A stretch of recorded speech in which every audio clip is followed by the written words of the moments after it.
Hello అండి. మేము రీసెంట్‌గా కాట్రాలోని శక్తిపీఠమైన వైష్ణవి మాత టెంపుల్‌కి వెళ్ళాము.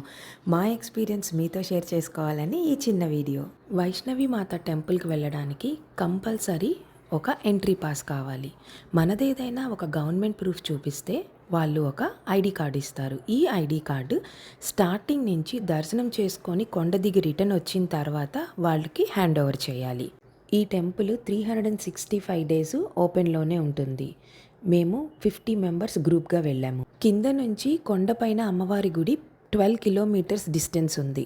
అందుకని కొంతమంది నడిచి వెళ్ళారు, కొంతమంది గుర్రాల మీద వెళ్ళారు. మేము మాత్రం డోలీ మీద వెళ్ళాము.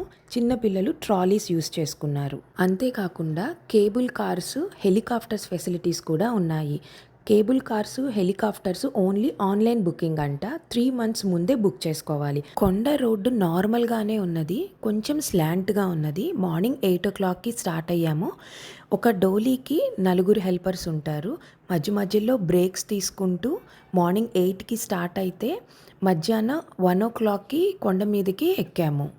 కొండపైకి వెళ్ళేదాకా మధ్యలో హోటల్స్ కనిపిస్తూనే ఉన్నాయి. ఫుడ్కి ఏమీ ప్రాబ్లం లేదు. అలానే రెస్ట్ రూమ్స్ కూడా మల్టిపుల్ ప్లేసెస్లో ఉన్నాయి. కింద నుంచి పైదాకా సైడ్స్లో గ్రిల్స్ కట్టారు. చాలా ప్రొటెక్షన్గా కింద పడిపోతామని భయం లేకుండా ఉంది. దారి మధ్యలో ఇలా డ్రమ్స్ వాయించేవాళ్ళు, అమ్మవారి కీర్తనలు చేసేవాళ్ళు, అలా సందడిగా సాగిపోయింది. గుర్రాలు వెళ్ళే రూటు, డోలీలు వెళ్ళే రూటు వేరే వేరు, కానీ మధ్యలో గుర్రాలు, డోలీలు కలుస్తూ ఉంటాయి. చుట్టుపక్కల అంతా పెద్ద కొండలు, పర్వతాలు, చాలా బాగుంది. ఆ పర్వతాల చుట్టూ చూస్తూ, అమ్మవారిని స్మరిస్తూ, అమ్మవారి గురించి తెలుసుకుంటూ చేసిన ప్రయాణం చాలా అద్భుతం. వైష్ణవీదేవి ఆలయం ఉత్తర భారతదేశంలో జమ్మూ కాశ్మీర్లోని త్రికూట పర్వతాల్లో ఉంది.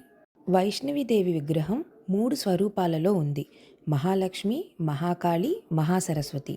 భక్తులు ఆలయాన్ని మాతారాణి లేదా త్రికూట వాలి మాత అని పిలుస్తారు.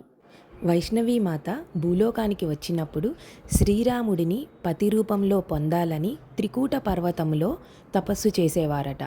అప్పటికే శ్రీరాముడు సీతా సమేతంతో వనవాసంలో ఉండి వైష్ణవీ మాత భక్తికి మెచ్చి తాను సీతాపతినని, తదుపరి జన్మలో వచ్చే కలియుగంలో వైష్ణవీ మాత కోరిక తప్పక నెరవేరుస్తారని చెప్పారు. అప్పటి నుంచి వైష్ణవీ మాత త్రికూట పర్వతాలలో నివసిస్తుందని అక్కడ ప్రజల విశ్వాసం.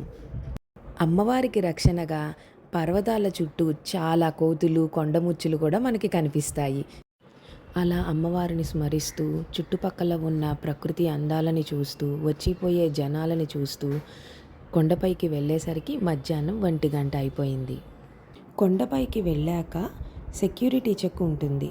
అక్కడ మనకి సంబంధించిన బిలాంగింగ్స్ అన్నీ ఎయిదర్ లాకర్స్లో కానీ మనతో వచ్చిన హెల్పర్స్కి కానీ ఇచ్చి మనం దర్శనం చేసుకోవచ్చు. మేము వెళ్ళిన రోజు శ్రీరామనవమి. కొండపైన అంతా రకరకాల పూలతో చాలా బాగా అలంకరించారు. జై వైష్ణవీ మాతాకి జై, జై వైష్ణవీ మాతాకి జై, జై వైష్ణవీ మాతాకి జై.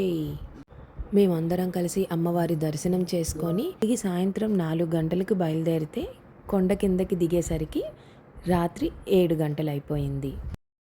Thanks for watching our video. Bye.